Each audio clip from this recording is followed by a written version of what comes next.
kemungkinan terjadinya tindakan kekerasan seksual berbasis gender atau apa. Wewenang dari Satgas KPU Provinsi ini adalah melakukan penanganan pelanggaran. Nah, kalau di pengaduan secara langsung, pelapor ini bisa melaporkan langsung ke KPU Provinsi. Siapa saja yang bisa menjadi pelapor? Nah, dalam keputusan 1341. Nah, kalau teman pemilih kemudian juga mendapatkan atau mengetahui ada dugaan pelanggaran, misalnya terkait dengan kekerasan seksual, bagi ketua, anggota, dan jajaran sekretariat di KPU se-Provinsi Sulawesi Barat, boleh langsung melaporkan ke KPU Provinsi Sulawesi Barat.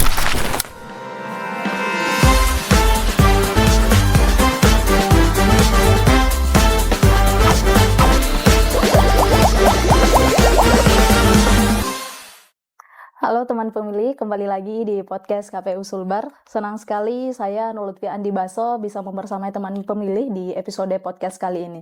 Tentunya kita akan membahas produk hukum terbaru dari Komisi Pemilihan Umum yang baru saja dirilis pada tahun 2024 kemarin, yaitu Keputusan KPU nomor 1341 tahun 2024.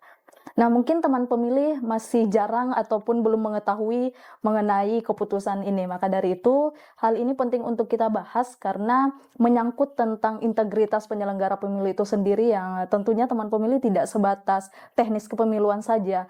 Tapi lebih dari itu, bagaimana kemudian penyelenggara pemilu ini mampu menciptakan lingkungan kerja yang aman dan bebas dari segala bentuk kekerasan. Maka dari itu, teman pemilih, kami menghadirkan salah satu narasumber. Beliau ini pembawaannya sangat santai dan lebih dekat dengan pemilih-pemilih muda yang ada di Provinsi Sulawesi Barat pastinya. Di sini sudah ada Pak Elmansyah. Halo Pak, selamat sore Pak. Sore, Pipi. Gimana kabarnya Pak? Alhamdulillah sehat, alhamdulillah baik. Ada perasaan lega ya pastinya Pak setelah melalui proses yang panjang di proses tahapan 2024 kemarin Pak? Iya, betul. Kemarin kita melalui tahapan yang begitu padat. Iya. Setelah pemilu kemudian lanjut ke pemilihan kepala daerah yang tahapannya begitu sangat padat. Jadi tentu hari ini setelah selesai tahapan semua ya kita lagi mempersiapkan lagi untuk pelaksanaan tahapan-tahapan di pemilu-pemilu mendatang. Jadi memang ada kegiatan-kegiatan lanjutan sebagai bentuk penguatan ya Pak untuk proses tahapan ke depannya lagi. Jadi mungkin Pak Elmansyah bisa disapa dulu teman pemilih yang setia mendengar podcast KPU Sulbar dari episode pertama hingga episode kali ini, dan bisa disampaikan nih Pak Elmansyah di KPU Sulbar itu diberi tanggung jawab sebagai apa ya Pak sekarang? Ya, baik, terima kasih Vivi. Teman pemilih, saya Elmansyah, anggota KPU Provinsi Sulawesi Barat, diberi amanah untuk mengampuh Divisi Hukum dan Pengawasan di KPU Provinsi Sulawesi Barat.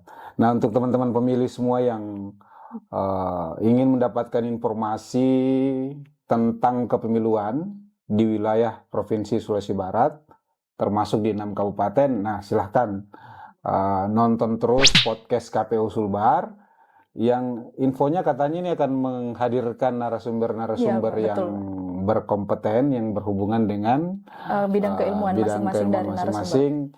Yang tentu berhubungan dengan kepemiluan ya. Ya, baik Pak. Jadi memang untuk Pak Elmansyah ini teman pemilih Ketua Divisi Hukum dan Pengawasan, jadi sangat linear dengan pembahasan ataupun topik kita di podcast KPU pada episode kali ini Pak, yaitu mengenai keputusan nomor 1341 tahun 2024 ini. Kan memang ini Pak Elmansyah, untuk keputusan ini kan baru saja dirilis, masih terbilang sangat muda di lingkungan KPU. Apakah Pak Elmansyah sebagai salah satu segmentasi dari satuan petugas pencegahan kekerasan seksual di KPU Provinsi Sulawesi Barat itu bisa memberikan gambaran nggak ke teman pemilih mengenai tugas pokok dan fungsi dari Satgas ini seperti apa Pak? Ya, betul sekali Vivi. Jadi keputusan 1341 ini adalah keputusan KPU RI tentang pencegahan kekerasan seksual di ruang lingkup KPU. Nah, wilayah kerja dari keputusan ini tentu di wilayah kerja di Satker masing-masing di KPU RI, KPU Provinsi, dan KPU Kabupaten. Nah, untuk wilayah kerja Satker KPU Kabupaten yang bertugas itu berdasarkan di 1341 itu adalah mengamanahkan untuk membentuk Satgas, ya, satuan tugas. Nah, satuan tugas pencegahan kekerasan seksual di ruang lingkup kerja di 6 kabupaten di Sulawesi Barat itu dibentuklah Satgas. Nah, kebetulan yang menjadi ketua Satgas di pencegahan kekerasan seksual itu adalah saya juga selaku sebagai ketua divisi hukum dan pengawasan. Nah, nantinya Satgas ini akan bekerja, ya, ada beberapa tugas yang diamanahkan di 1341 itu. Yang pertama adalah melakukan sosialisasi tentang pencegahan kekerasan seksual di wilayah kerja. Jadi kemarin kita sudah melakukan sosialisasi itu, menghadirkan 6 kabupaten dari ketua dan anggota sampai dengan jajaran sekretariat di 6 kabupaten. Yang kedua, tugas kedua dari Satgas adalah melakukan pendidikan terkait dengan pencegahan kekerasan seksual. Nah, pendidikan ini dalam bentuk penguatan kapasitas, pembangunan pemahaman di internal. Nah, ini akan kita lakukan ke depan untuk dalam rangka melaksanakan pencegahan kekerasan seksual. Yang ketiga, Satgas ini diberi tugas untuk memberikan masukan terhadap seluruh kebijakan yang akan dibuat di lembaga di KPU. Jadi kalau ada keputusan yang akan dibuat atau ada kebijakan yang akan dibuat oleh ketua dan anggota KPU maupun sekretaris KPU, Satgas sebelum dikeluarkan keputusan itu, kebijakan itu diberi tugas untuk memberikan masukan supaya kebijakan dan keputusan yang diambil secara kelembagaan oleh pimpinan di KPU itu tidak bersinggungan atau dalam rangka melakukan pencegahan kekerasan seksual itu.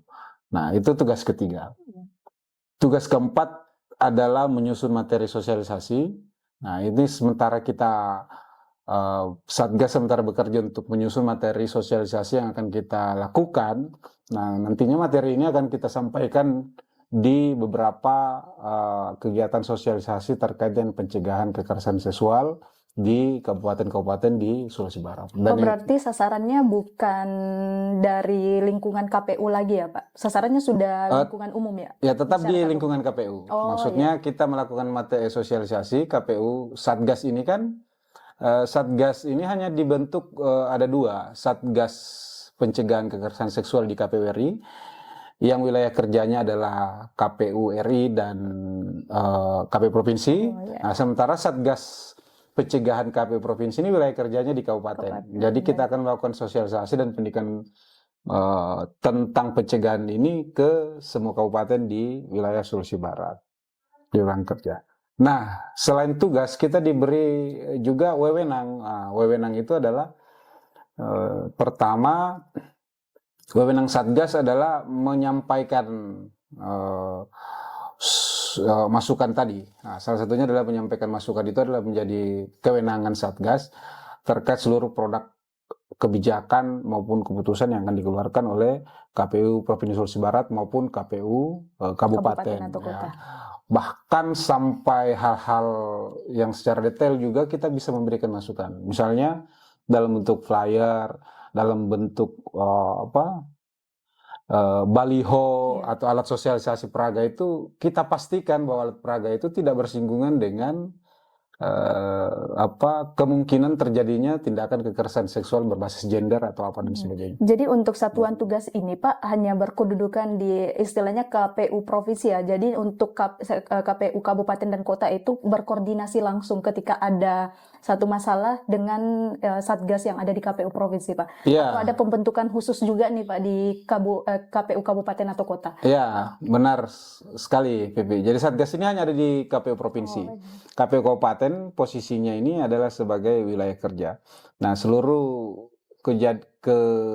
kejadian yang berhubungan dengan kekerasan seksual itu dikoordinasikan atau dilaporkan ke KPU Provinsi, kemudian KPU Provinsi yang akan melakukan proses. Nah, salah satu wewenang dari Satgas KPU Provinsi ini adalah melakukan penanganan pelanggaran. Jadi termasuk ketika terjadi dugaan pelanggaran terkait dengan kekerasan seksual di wilayah kerja, nah itu akan bisa dilaporkan ke KPU Provinsi dan Satgas KPU Provinsi yang akan melakukan proses penanganan terhadap itu.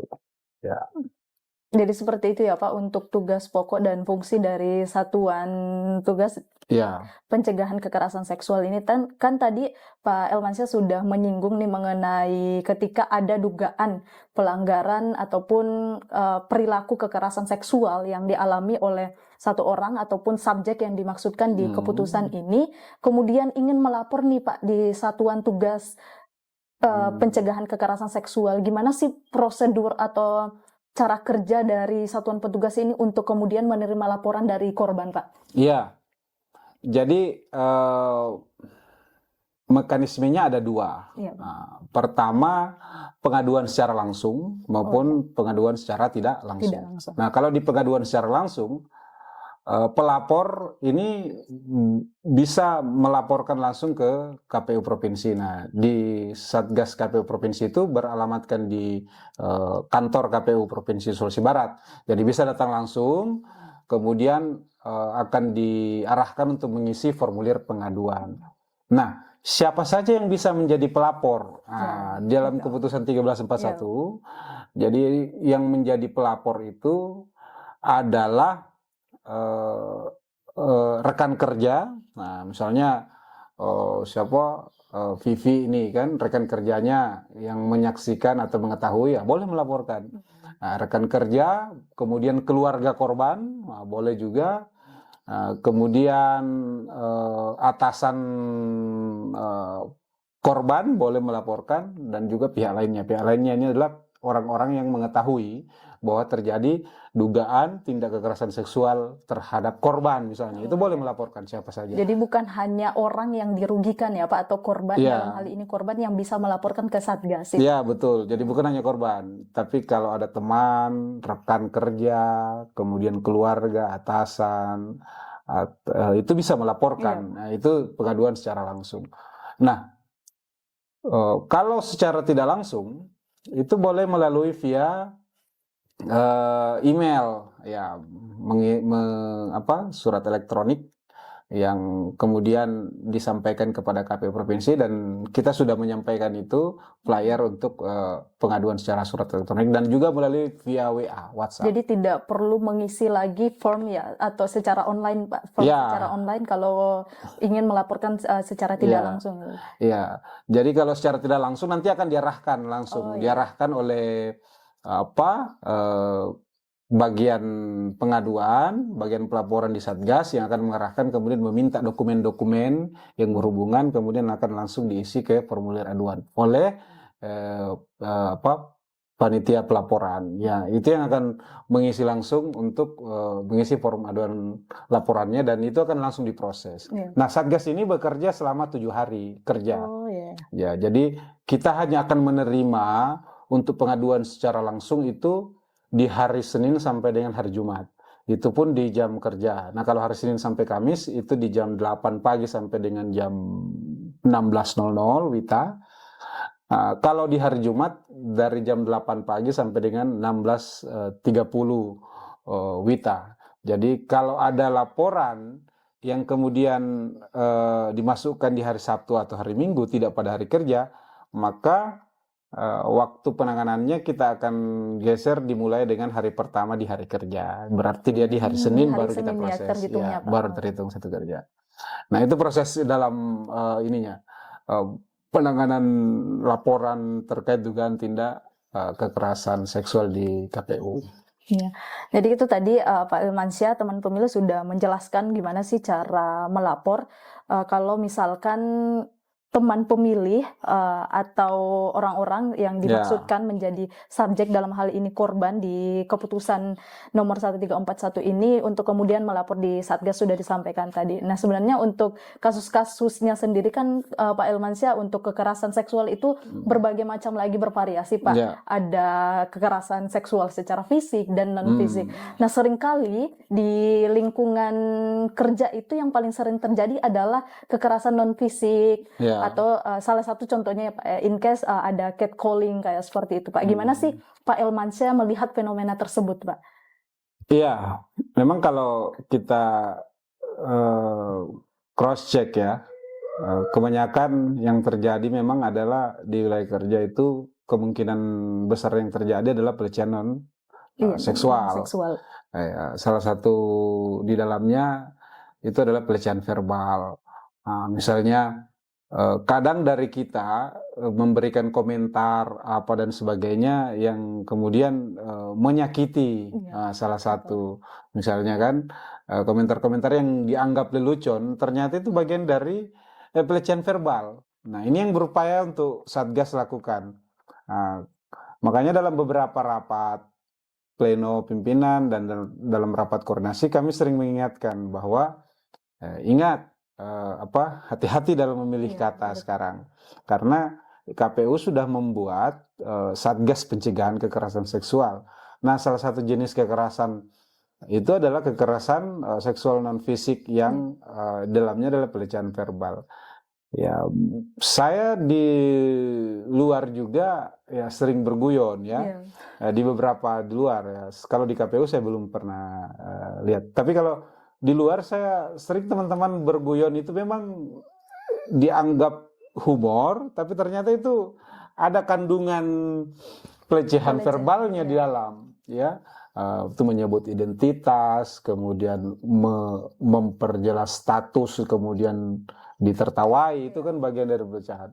Nah, ini yang berupaya Satgas lakukan sehingga nanti tercipta lingkungan kerja yang aman dari kekerasan seksual, termasuk dalamnya adalah pelecehan seksual non fisik ini.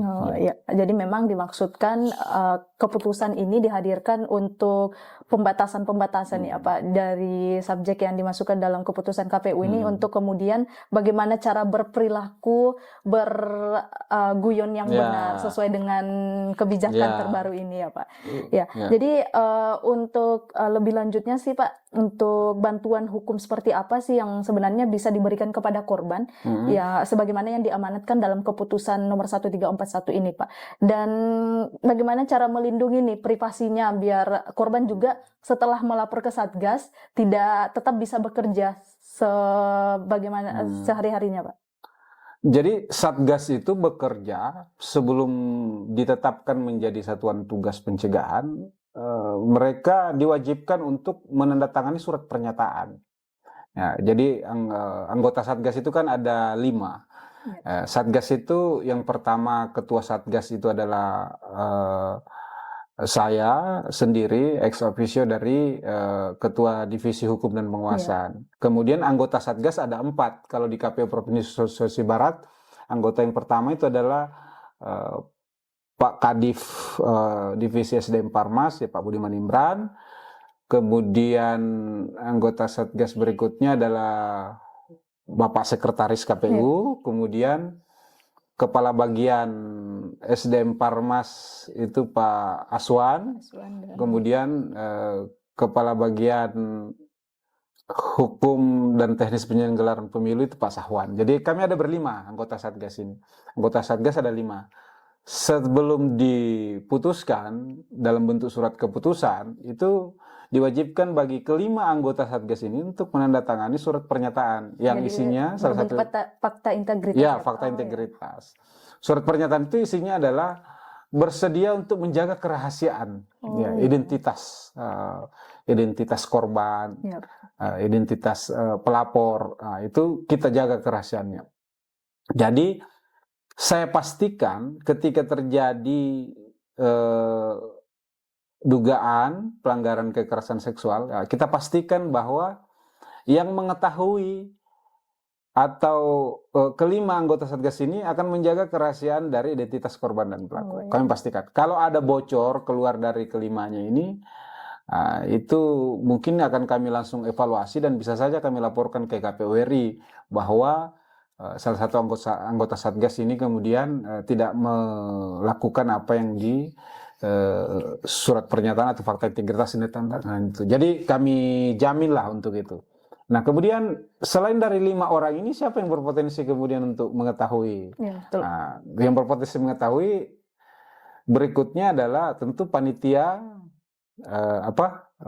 staf penerima laporan. Nah, staf penerima laporan itu adalah di divisi hukum atau sekretariat Satgas. Sekretariat Satgas ini dibentuk untuk memfasilitasi Satgas. Nah, ya untuk sekretariat Satgas ini sendiri Pak, apakah juga menandatangani sebagai bentuk komitmennya Pak? Dalam bentuk apa? Apakah juga menandatangani fakta integritas atau seperti apa? Iya, kita pastikan untuk menandatangani. Jadi termasuk penerima laporan itu. Jadi tidak boleh ada informasi yang disampaikan keluar di luar dari orang-orang yang berkepentingan. Yang berkepentingan maksudnya ini adalah Satgas maupun sekretariat Satgas.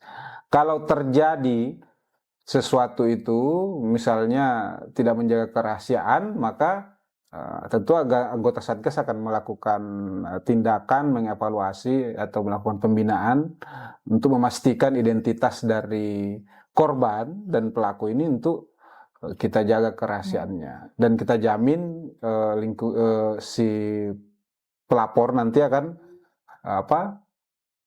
tetap bekerja sebagaimana biasanya dan sebagainya. Jadi kalau misalnya ada pelapor yang mau melapor tapi tidak mau secara langsung, bisa via WA. Bisa via langsung kepada saya.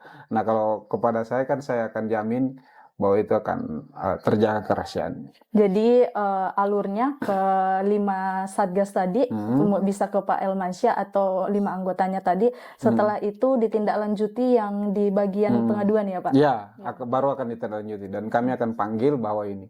Dan juga ada nomor, bisa juga langsung dengan nomor nomor hotline. Pengaduan hotline. Ya, nomor pengaduan itu adalah nomornya Pak Kasubag Hukum dan Pengawasan Pak Andres yang akan menyampaikan secara langsung ke Satgas bahwa ada laporan dan itu akan dijamin kerahasiaannya. Iya.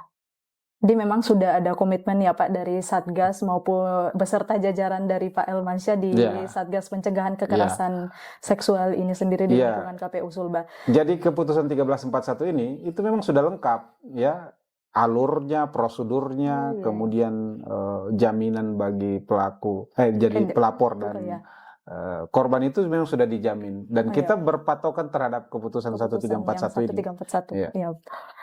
Mungkin Pak mengenai keputusan nomor 1341 ini sendiri kan pasti dalam setiap produk hukum yang kemudian dilahirkan dari berbagai entah itu pembentuk undang-undang atau satu institusi pasti memang ada gap nih Pak antara praktik dan ada gap antara teorinya Pak dan juga praktiknya. Nah di Pak Elmansyah sendiri sebagai Satgas di KPU Provinsi Sulbar, apa sih yang menjadi tantangan terbesar Pak Elmansyah selama proses mengimplementasikan kebijakan di keputusan nomor 1341 ini Pak? Iya.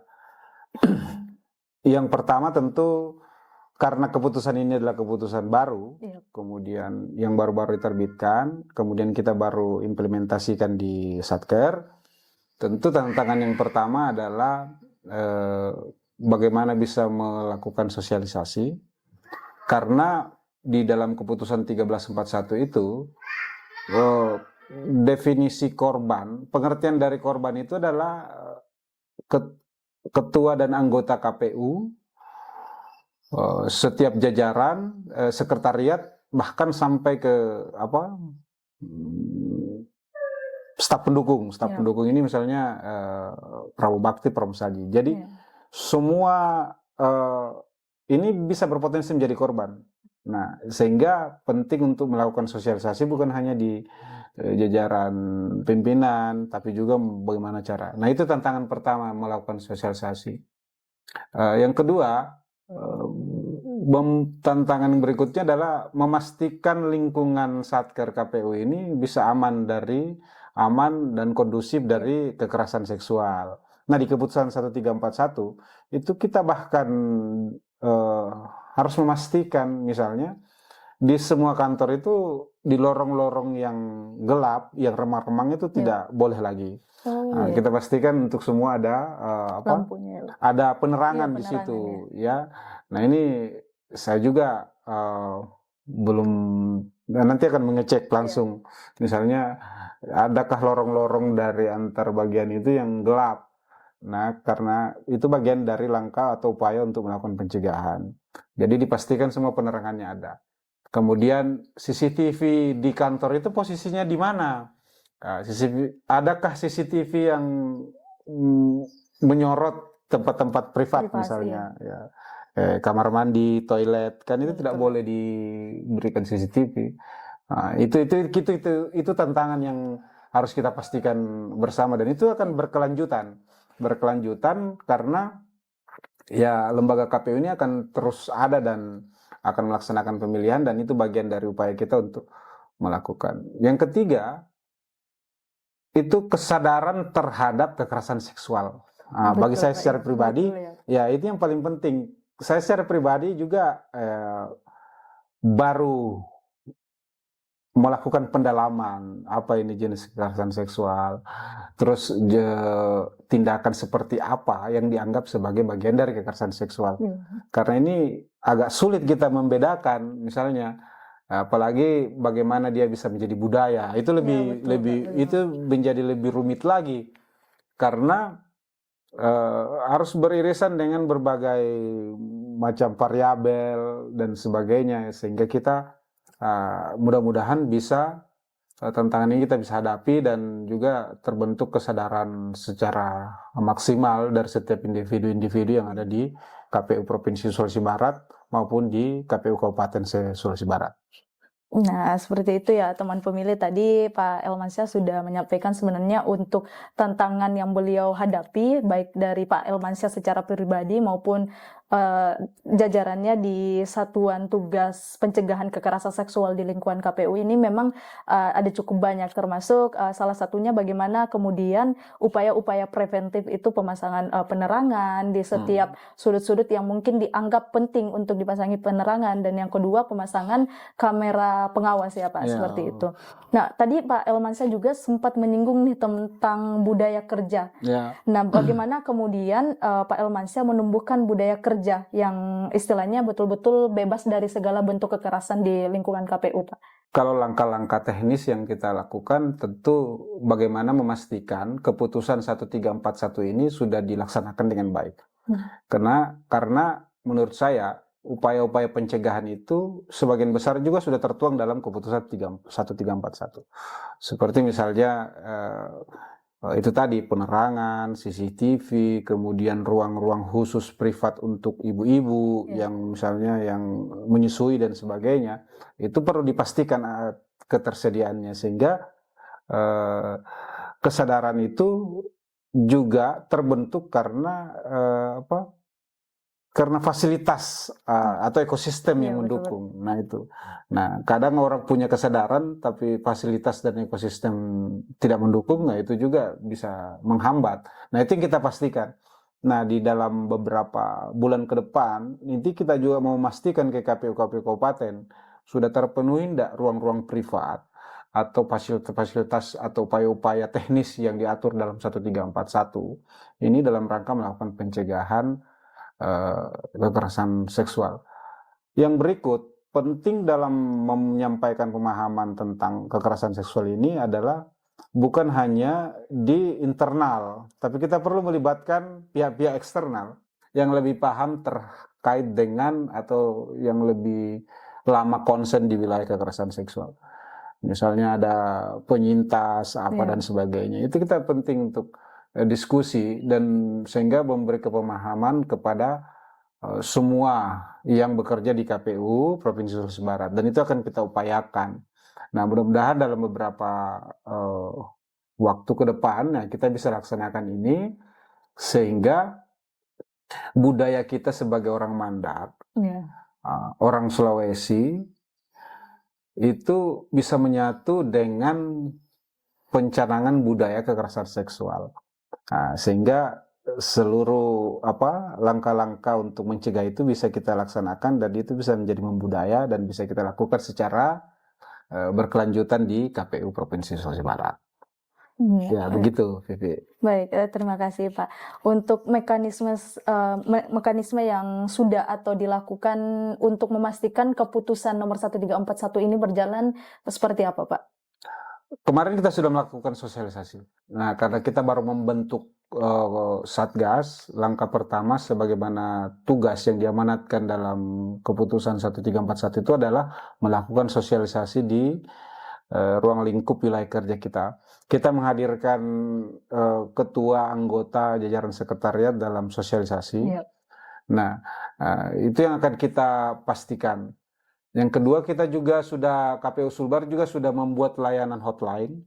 Sementara kita lakukan, dan mudah-mudahan di KPU bisa terjadi pencegahan. Nah, kalau teman pemilih kemudian juga mendapatkan atau mengetahui ada dugaan pelanggaran, misalnya terkait dengan kekerasan seksual, bagi ketua, anggota, dan jajaran sekretariat di KPU se-Provinsi Sulawesi Barat, boleh langsung melaporkan ke KPU Provinsi Sulawesi Barat atau langsung memberikan informasi melalui layanan WhatsApp via WhatsApp ke nomor yang nanti yang akan disampaikan. Nah, coba cek di Instagram atau di medsos KPU dan JDIH KPU Provinsi Sulawesi Barat. Ya.